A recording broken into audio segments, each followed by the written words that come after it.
Y en este momento, con actitud reverente, escucharemos el mensaje de nuestro Dios a través de nuestro pastor Miguel Mendoza con el tema ¿Dónde está el Rey de los Judíos? Muy buenos días, queridos. Qué gozo poder verlos una vez más aquí en la casa del Señor, y a nuestros hermanos que nos acompañan desde YouTube, un abrazo fraterno.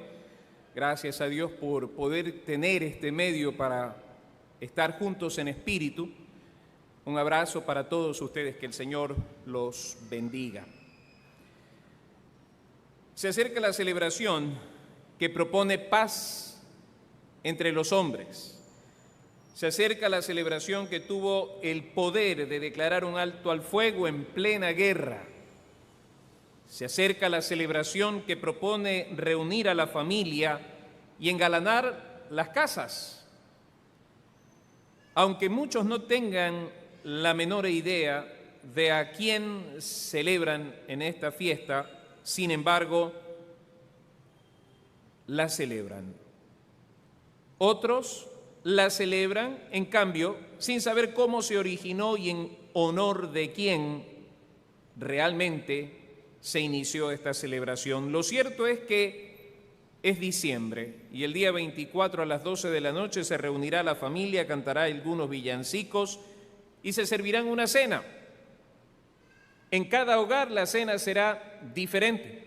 En algunos hogares tal vez haya abundancia y en otros escasez, pero habrá una comidita especial ese día. Vendrá el día 25 y se abrirán los regalos. ¿Se trata de una fiesta religiosa? Pregunto yo. Claro que sí. La celebra todo el mundo religioso que proclama cristiandad. Católicos, evangélicos, mormones, adventistas, unitarios. Es una fiesta religiosa como tal. ¿Es acaso una fiesta comercial? Pero por supuesto que lo es.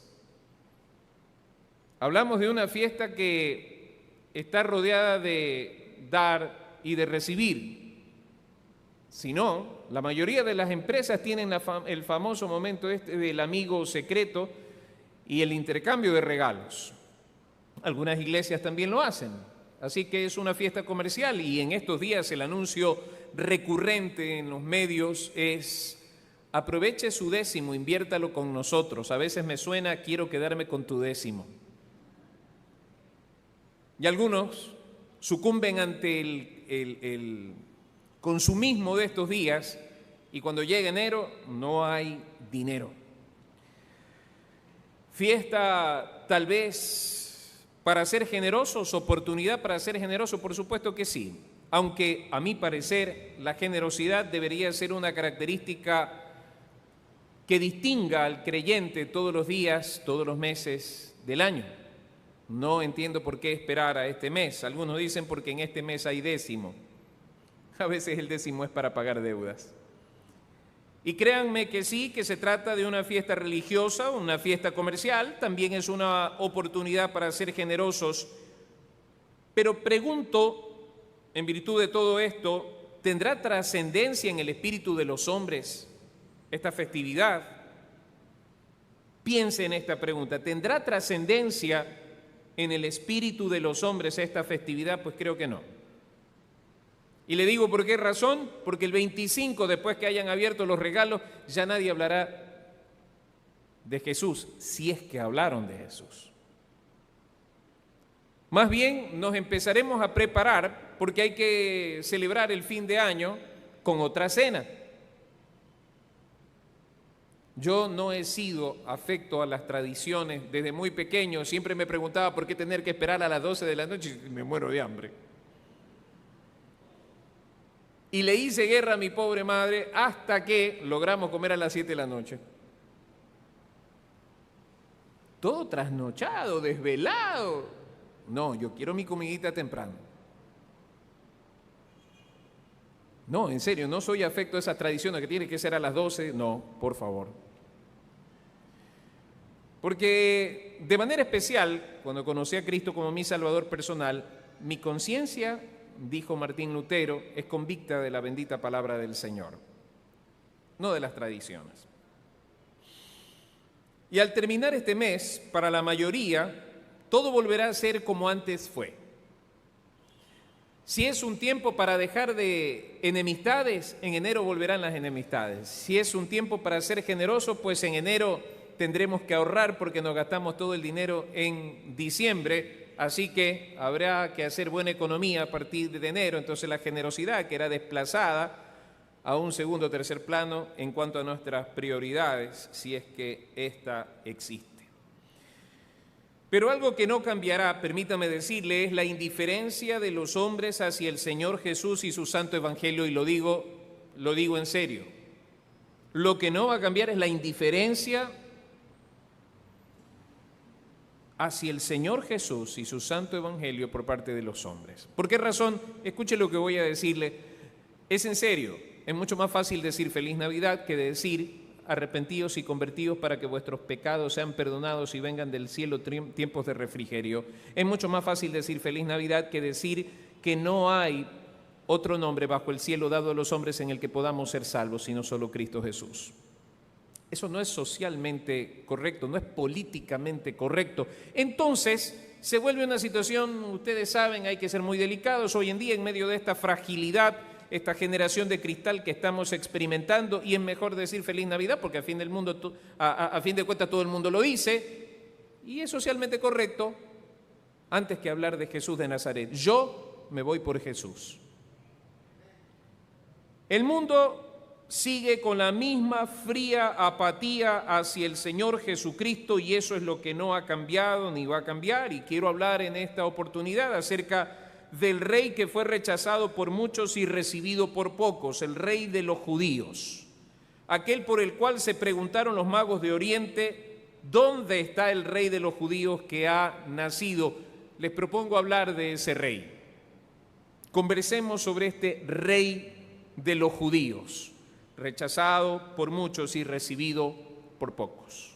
Para poder hablar de él es necesario remontarnos un tanto a la historia de la monarquía en el pueblo de Israel, y para esto es necesario que vayamos al primer libro de Samuel y nos permitamos conocer un poquito más de cerca la historia y no tanto la tradición, porque las tradiciones con el tiempo mueren, la historia permanece.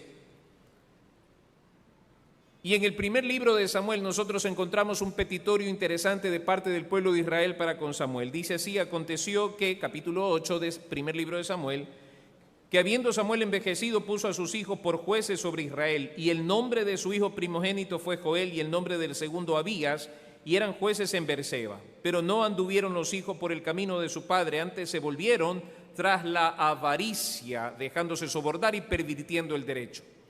Entonces todos los ancianos de Israel se juntaron y vinieron a Ramá para ver a Samuel, y le dijeron: he aquí, tú has envejecido y tus hijos no andan en tus caminos, por tanto, constitúyenos un rey ahora que nos juzgue, como tienen todas las naciones.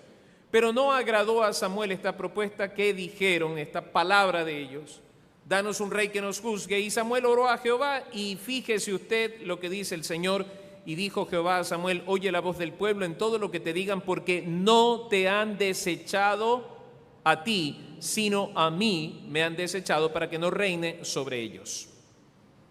Entonces, ante una crisis espiritual generada por la mala conducta de los hijos de Samuel, el pueblo requiere de un rey. ¿Era algo que sucedía en el momento? A mí me parece que no. Era algo que lo venían fraguando en silencio, y esta era la oportunidad. La crisis espiritual, la crisis de liderazgo tanto espiritual como legal dentro del pueblo de Israel, era el escenario perfecto para traer esa propuesta delante de Samuel. Queremos un rey como las demás naciones. Pero pensemos, ¿acaso el rey había fallado?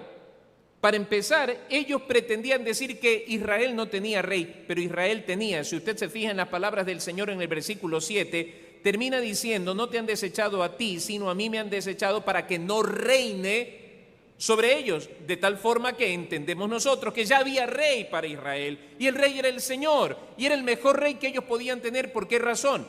Si nosotros leemos la política del reino, tanto la política económica como legal, nos vamos a dar cuenta que Israel tenía una forma de constitución que la volvía una nación deseable ante todas las naciones.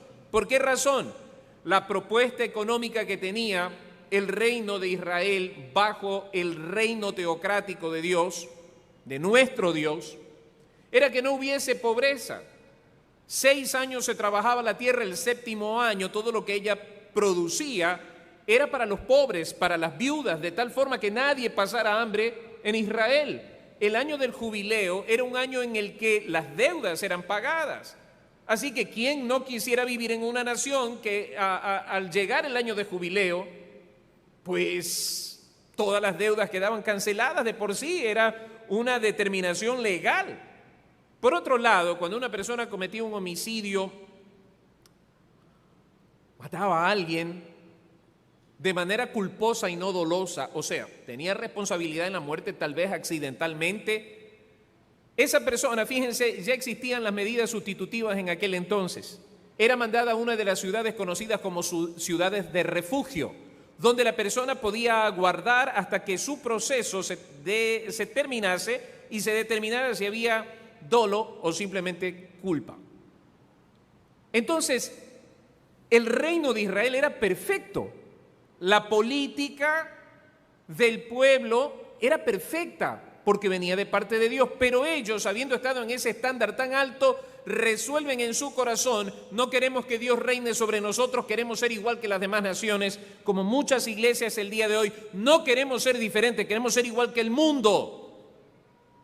Por esa razón es necesario volver vez tras vez a la palabra para entender que no necesitamos reinventarnos, necesitamos volver al origen, al principio, a conocer el carácter de Dios y en virtud de ello construir la iglesia en base a la palabra y no a las pretensiones del hombre.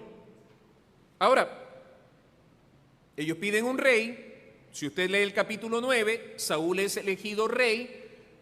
Versículo 16 y 17, leo solamente el 17, dice: y luego que Samuel vio a Saúl, Jehová le dijo: he aquí, este es el varón del cual te hablé, este gobernará mi pueblo. Pero nosotros conocemos bien la historia, como Saúl desobedeció al Señor y fue desechado, y así como en días de Elí el Señor resucitó un sacerdote conforme a su corazón, en días de Saúl el Señor levantó a un varón conforme a su corazón, a David, quien reinaría sobre Israel. Es uno de los reinados más hermosos que nosotros recordamos.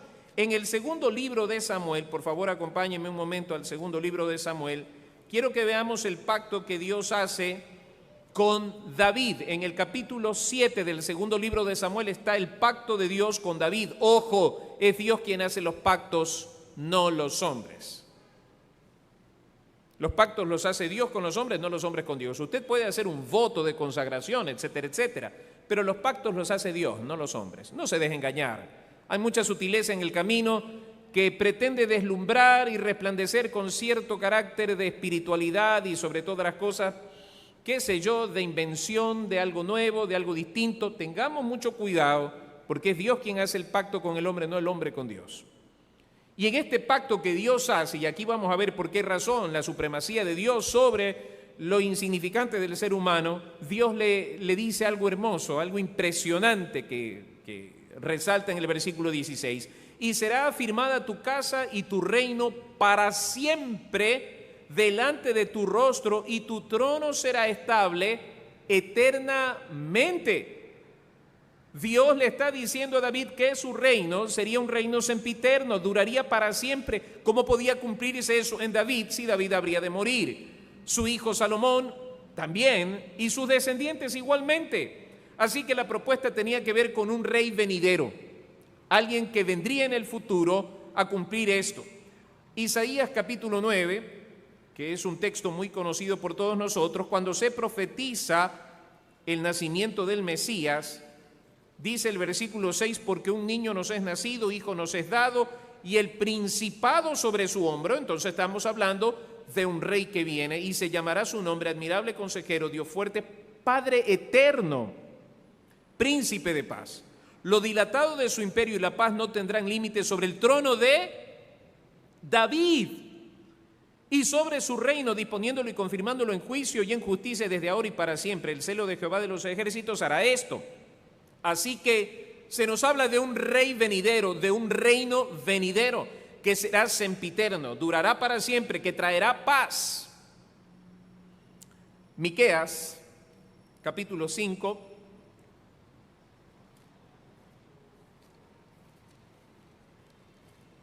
Miqueas, capítulo 5. Leo lo que dice la Escritura: rodéate ahora de muros, hija de guerreros, nos han sitiado, con vara herirán la mejilla al juez de Israel. Pero tú, Belén Efrata, pequeña para estar entre las familias de Judá, de ti me saldrá el que será Señor en Israel, y sus salidas son desde el principio, desde los días de la eternidad. O sea, estamos hablando de alguien eterno. Pero los dejará hasta el tiempo que dé a luz la que ha de dar a luz, y el resto de sus hermanos se volverá con los hijos de Israel, y él estará y apacentará con poder de Jehová, con grandeza del nombre de Jehová su Dios, y morarán seguros, porque ahora será engrandecido hasta los fines de la tierra, y este será nuestra paz.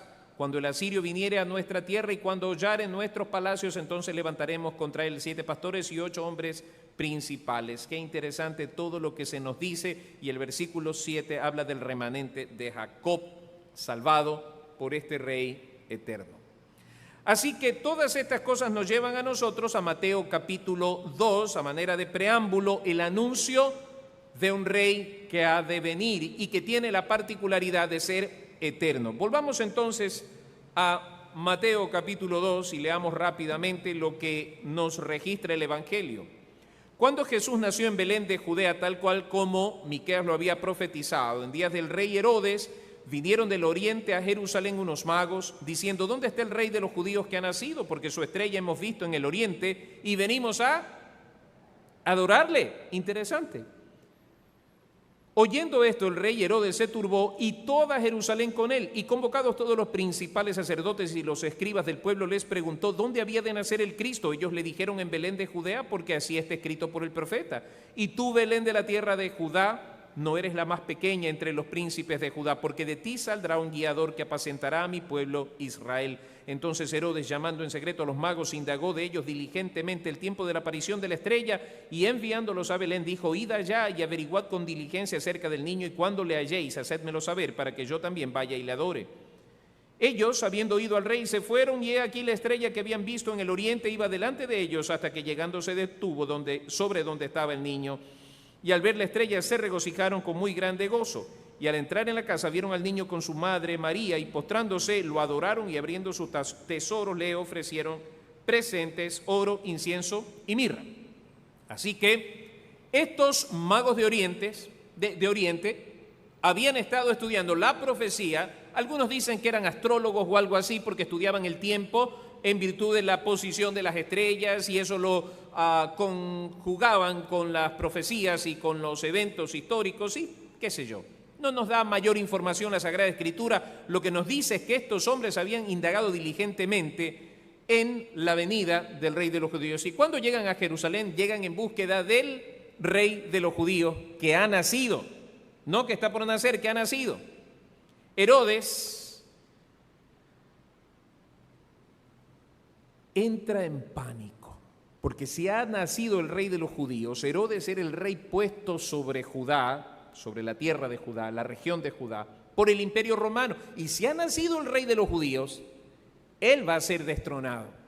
Así que busca diligente la manera de encontrar al niño. ¿Para qué? Para ir a adorarle. ¿En serio? No, procuraba matarle. Así que empezaron a indagar por medio de la profecía y dijeron: efectivamente, en Belén de Judea, entonces hay que buscarlo y matarlo. Y llegan los magos de Oriente, ¿a dónde? Al pesebre, ¿cierto? No, a la casa. Y aquí, créanme, aquí es donde lastimosamente la tradición es más fuerte que la Biblia.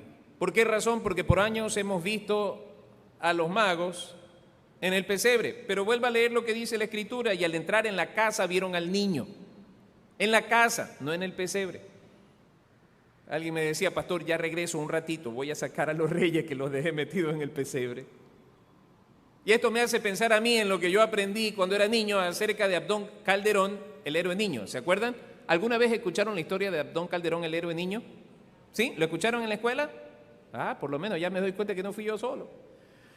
Miren, queridos hermanos, se nos dijo que Abdón Calderón, el héroe niño, portaba la bandera en plena batalla y un disparo en su brazo le impidió, fue con el otro brazo, le volvieron a disparar acá, luego una pierna, después la otra pierna, no sé cómo, pero llevaba la bandera en la boca, tenía una mandíbula de hierro. Porque la bandera sí que pesa. ¿Cómo podía hacer eso? Hasta que yo en lágrimas escuchaba en la escuela, emocionado y cautivado por la historia, me dicen que murió de disentería. Asimismo,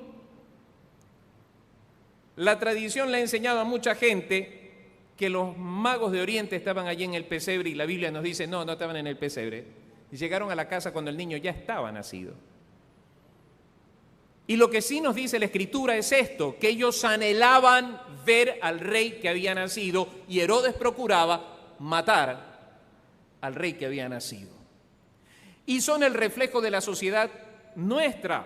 Por un lado, hay quienes anhelan a Cristo y quienes rechazan rotundamente al rey de los judíos. Interesante porque estos hombres eran impíos, eran gentiles, eran paganos, pero guardaron mayor temor y reverencia porque al llegar y encontrar a Jesús derramaron delante de él sus tesoros, oro, incienso y mirra. Así se visita a un rey.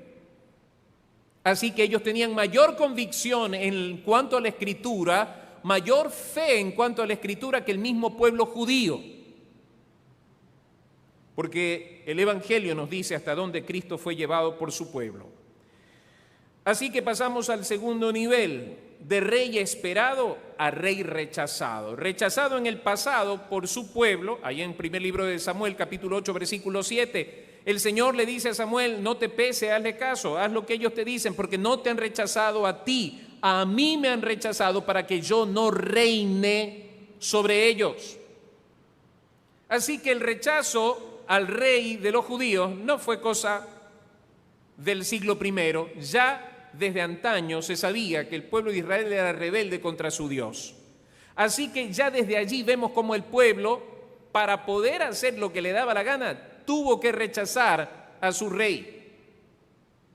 Y Dios fue rechazado del trono de su reino sobre el pueblo de Israel hasta el día de hoy. En los días del Señor vemos nosotros que Juan nos registra en el Evangelio, capítulo 1, versículo 11, a los suyos vino y los suyos no le recibieron. Le dieron la espalda, amaron más las tinieblas que la luz. Jesús vino a desenmascarar a esa clase elitista religiosa de los fariseos, de los sacerdotes que gobernaban sobre Jerusalén. Así que por esa razón procuraron siempre matarlo. Había que sacarlo de la escena porque Jesús venía a descubrir las obras infructuosas de las tinieblas y bendito sea Dios que lo hizo. Fue rechazado de tal manera que lo llevaron al monte de Getsemaní y fue crucificado por manos de pecadores, rechazado totalmente. Mi pregunta es, ¿y en estos días será rechazado Jesús? ¿La gente aceptará que Jesús gobierne su vida? Porque podemos hablar de una manera romántica acerca de Jesús de Nazaret y cantar los villancicos y preparar todo el ambiente navideño nostálgico, un tanto melancólico, pero hablar de Jesús, dejar que Él reine. A ver, pensemos, porque la fe debe ser pensada también. Tenemos que pensar y no dejarnos arrastrar por un emocionalismo que es fluctuante. Pensemos, porque la fe que se argumenta en la palabra es una fe que perdura, es una fe sólida. Yo no puedo dejarme mover simplemente por un emocionalismo. Mi pregunta es, ¿aceptaremos que Jesús gobierne nuestras vidas, nuestros corazones? Entonces celebrémoslo en enero, febrero, marzo, abril, mayo. Celebrémoslo toda la vida. Y la mejor forma de celebrar a Jesús es sometiéndonos a Él y a su santa palabra. Porque si usted dice que le ama, Juan 14:15 dice, si me amáis, guardad mis mandamientos. Ese es el verdadero amor. La nostalgia, la melancolía, el sentimiento se pasa el 25, el 26, ni hablar. Y el 31 lo único que nos interesa es una torta. Y no una torta de comer, sino esa que tiene como 24 disparos de eso para arriba con las lucecitas y todo, esa es la torta. Y si pretendemos hablar de Jesucristo como Señor y como Rey, créame que vamos a encontrar rechazo. Porque esta sociedad lo que más necesita es que Jesucristo sea el Señor de sus vidas. Porque esta iglesia lo que más necesita es que Jesucristo sea el Señor de su vida.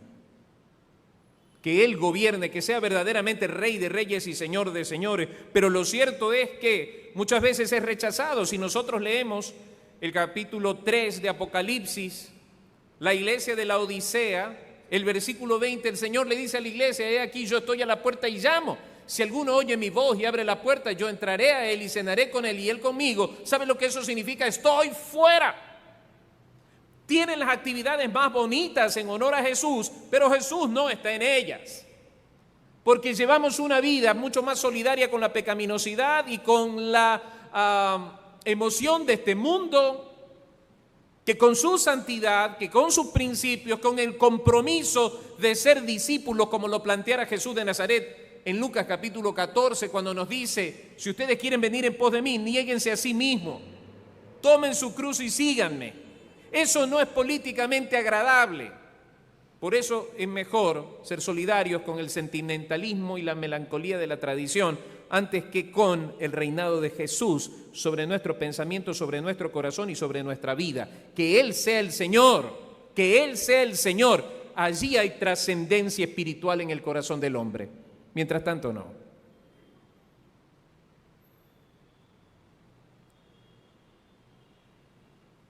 Por eso mi propuesta es presentarlo en esta mañana como el Rey que vendrá.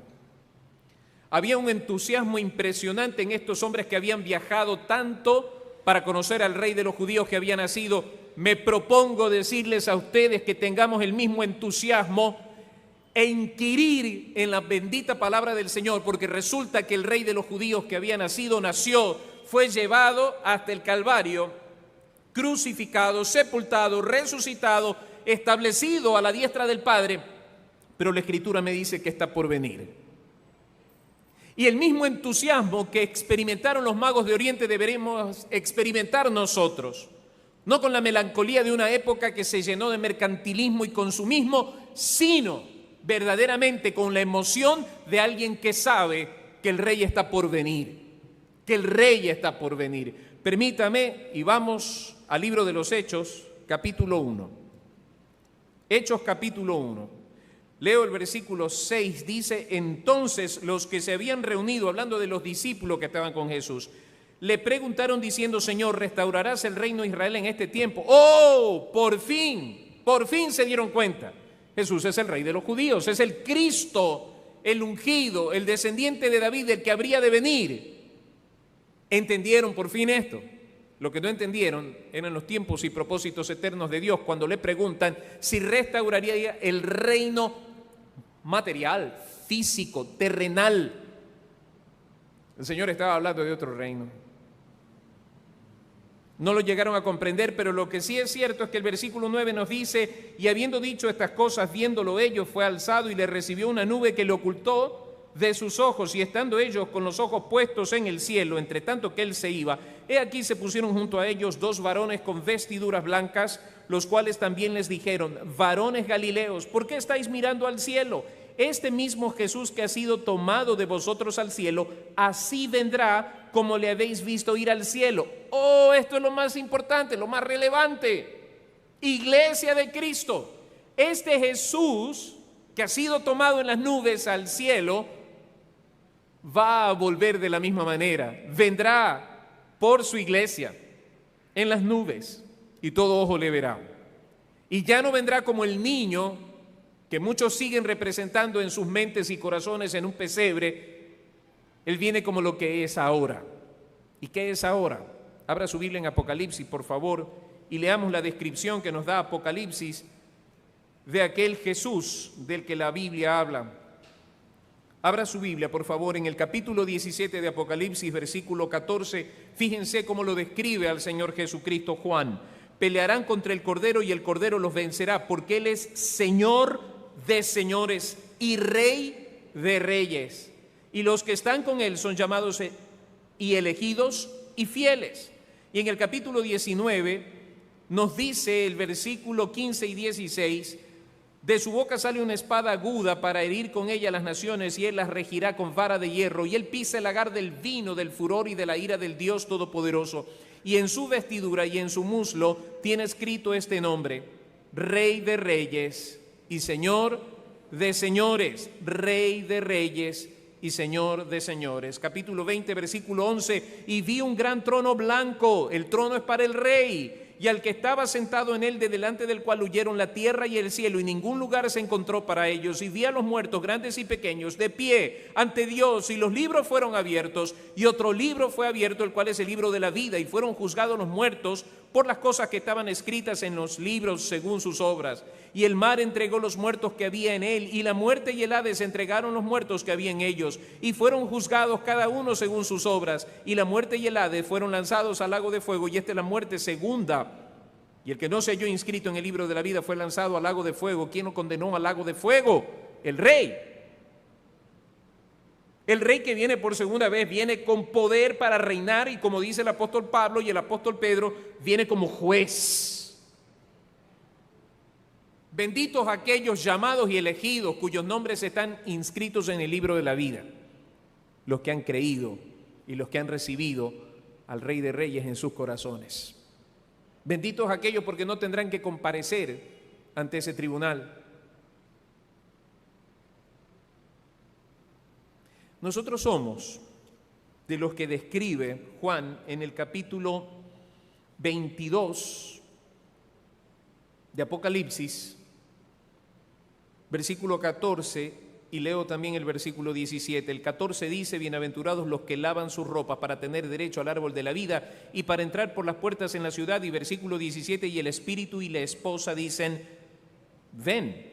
Y el que oye diga: ven. Y el que tiene sed, venga. Y el que quiere, tome del agua de la vida gratuitamente. El espíritu y la esposa. ¿Quién es la esposa? La iglesia. ¿Qué dicen? Ven. Y termina diciendo el versículo 20: el que da testimonio de estas cosas dice: ciertamente vengo en breve. Amén. Sí, ven, Señor Jesús. El Rey esperado, el Rey rechazado, el Rey que vendrá. El capítulo 22 de Mateo habla de la parábola de las bodas. Aquellos invitados que rechazaron rotundamente la invitación a las bodas. Y cuando vino el Rey, los echó a las tinieblas que arden con fuego y azufre. ¿Podrá haber algo dentro del quehacer de la iglesia que nos lleve a olvidar este final? Primero, que el Rey viene. Segundo, que viene como juez. Tercero, que todo aquel que no se halle su nombre inscrito en el libro de la vida será arrojado al lago de fuego. No podemos olvidarnos, jamás, porque el nacimiento de Jesús tiene que ver con ese momento. Está profundamente ligado su nacimiento, su crucifixión y su regreso como Rey de Reyes y Señor de Señores. ¿En cuál de esa etapa estamos? Estamos en etapa como aquellos magos de Oriente, entendiendo que ese momento viene. No podemos permitir que el sentimiento de la época nos lleve a olvidar que ese Rey, a quien dicen celebrar muchos, es el más rechazado. Ese Rey de Reyes y Señor de Señores no está presente en la fiesta. Está un niño. Alguien me dijo: pastor, hable de Jesús. Y este mes me he propuesto hablar de Jesús como el Redentor prometido. Me he propuesto hablar de Jesús como aquel cuyo nombre es admirable y como ese Rey al que nosotros debemos buscar. Siempre que medito en estos magos de Oriente, pienso, ¿qué fue que los impulsó a buscar con vehemencia al rey? La Biblia nos habla de una estrella que los guiaba, pero hay un detalle importante: Dios es el que despierta el corazón de los hombres. Y mientras su pueblo lo rechazaba, había un pueblo gentil que le abría las puertas de par en par. Mientras esa noche no hubo lugar en el mesón para que él naciera, un pesebre abrió sus puertas para recibirlo. Mientras este mundo lleno de consumismo y de vanidad, absortos en sí mismos, le cierra las puertas, ojalá el día de hoy muchos corazones se abran de par en par para dejar que el Rey de Gloria entre en sus vidas y traiga salvación y vida eterna. Yo no sé cuál es su postura, la respeto cualquiera que sea, pero quiero decirle algo.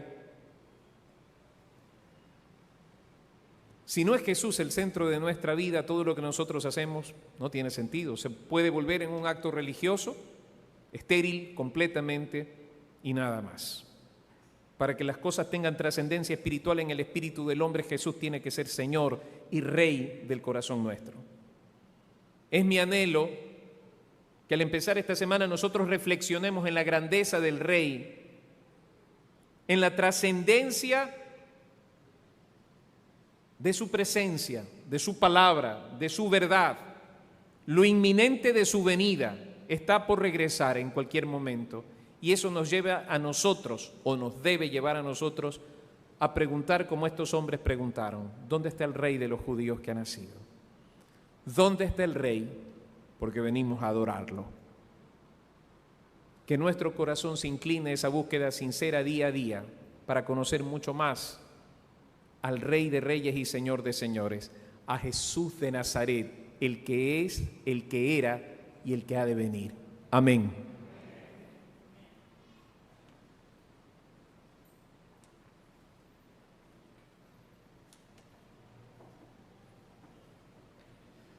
Damos gracias a nuestro Señor por el mensaje de su palabra que hemos recibido cada uno de nosotros en esta mañana. Y en este momento, mientras nuestros hermanos encargados reciben los diezmos y las ofrendas, cantaremos juntos el himno número 44, Mi vida di por ti.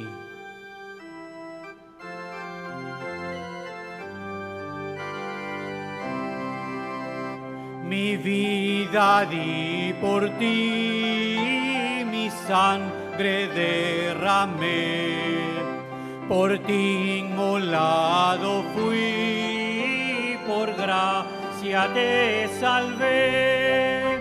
Por ti inmolado fui, y tú quedas por mí.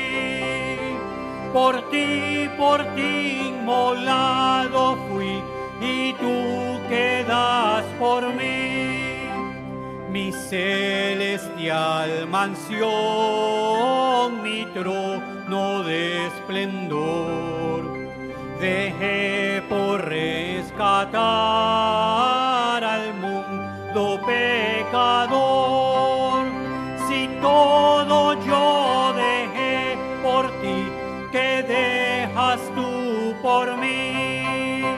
Si todo yo dejé por ti, ¿qué dejas tú por mí? Reproches, aflicción y angustias yo sufrí. La copa amarga fue que yo por ti bebí. Reproches yo por ti sufrí, que sufres tú por mí. Reproches yo por ti sufrí, que sufres tú por mí. De mi celeste hogar te traigo el rico don del Padre Dios de amor, la plena salvación. Mi don de amor te traigo a ti, que ofreces tú por mí. Mi don de amor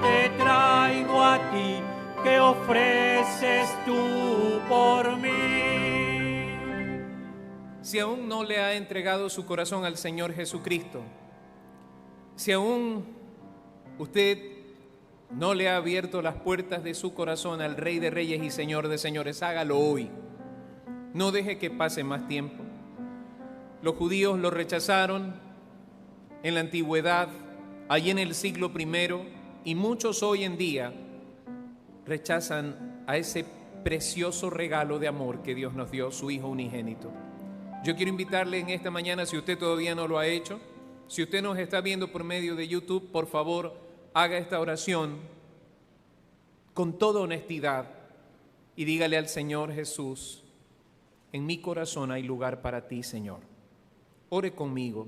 Amado Dios, en esta hora te doy gracias por hablar a mi corazón. Tu palabra dice que tu pueblo te rechazó en el pasado, que tu pueblo te rechazó en el siglo I, y aún ni siquiera hubo un lugar para nacer, que fuiste llevado a un pesebre. Cuando el mundo cierra las puertas de su vida a ti, en esta mañana, Señor Jesús, yo abro las puertas de mi corazón para ti. Ven, Señor, sé mi Salvador, perdona mis pecados y conviértete en el Rey de Reyes y Señor de Señores en mi corazón. Te amo, Señor, y te doy el trono de mi corazón solo a ti. Gracias porque sé que así como los reyes anhelaban verte, ahora yo anhelo ver cuando tú vengas, porque sé que un día te veré. Te amo, Señor, en el nombre de Jesús. Amén. Si usted oró conmigo y lo hizo de todo corazón, si usted le ha abierto las puertas de su vida al Señor Jesús, sepa que Él entra ahora mismo en su vida. Y quiero pedirle en el nombre de Cristo, lea su palabra, lea la Biblia, ore al Señor con todo su corazón y acompáñenos en este seguir a Cristo día a día. Y yo sé que la paz de Dios se derrama en este momento sobre su corazón. Cantemos para terminar en esta mañana. Dios te bendiga.